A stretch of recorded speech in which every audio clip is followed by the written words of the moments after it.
ആകാശ്, എന്താ madam? Coffee എങ്ങനെയുണ്ട്? നല്ല സ്ട്രോങ്ങാ. ചായക്കടക്കാരൻ പപ്പൻ ചേട്ടനോട് ചീഫ് എഞ്ചിനീയർക്കാണെന്ന് പറഞ്ഞ് പ്രത്യേകം ഉണ്ടാക്കിച്ചതാ. കളിയാക്കണോ നീ എന്നെ? ഇതാണോ സ്ട്രോങ് കോഫി? അയ്യോ, ഇതെന്താ ചൂടുള്ളൂ? പപ്പൻ ചേട്ടത്തില് കോഫി പൗഡറും ഷുഗറും പാലും ഒക്കെ ഒഴിക്കാൻ മറന്നോ? Stop it. എന്നെ ആസാക്കാൻ നോക്കാണോ? അതാക്കാൻ നോക്കേണ്ട കാര്യമില്ലല്ലോ. എന്താ പറഞ്ഞത്? അല്ല, പപ്പനെ പറ്റി അബദ്ധമായിരിക്കും എന്ന് പറഞ്ഞതാ. ഇത് അബദ്ധമൊന്നുമല്ല. ആകാശിനോട് കോഫി വാങ്ങി വരാൻ പറഞ്ഞതിന്റെ ദേഷ്യത്തില് മനഃപൂർവ്വം ചെയ്തതാ.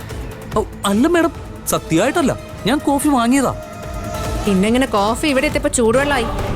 ഈ ഓഫീസിൽ എന്താ വല്ല ചാത്തനോ മറുതയോ ഉണ്ടോ? മാഡം ശ്രേയ, ഞാൻ കുത്തിയിരുന്ന് വർക്ക് ചെയ്ത 5 വർഷത്തെ എസ്റ്റിമേഷൻ ബഡ്ജറ്റ്, ഓഡിറ്റ് റിപ്പോർട്ട്, അതിന്റെയൊക്കെ ഫയൽ പ്രിന്റ് മാഞ്ഞു പോയി വെറും വൈറ്റ് പേപ്പർ ആയിട്ടുണ്ടെങ്കിൽ കോഫി വെറും ചൂടുവെള്ളവും ആവും.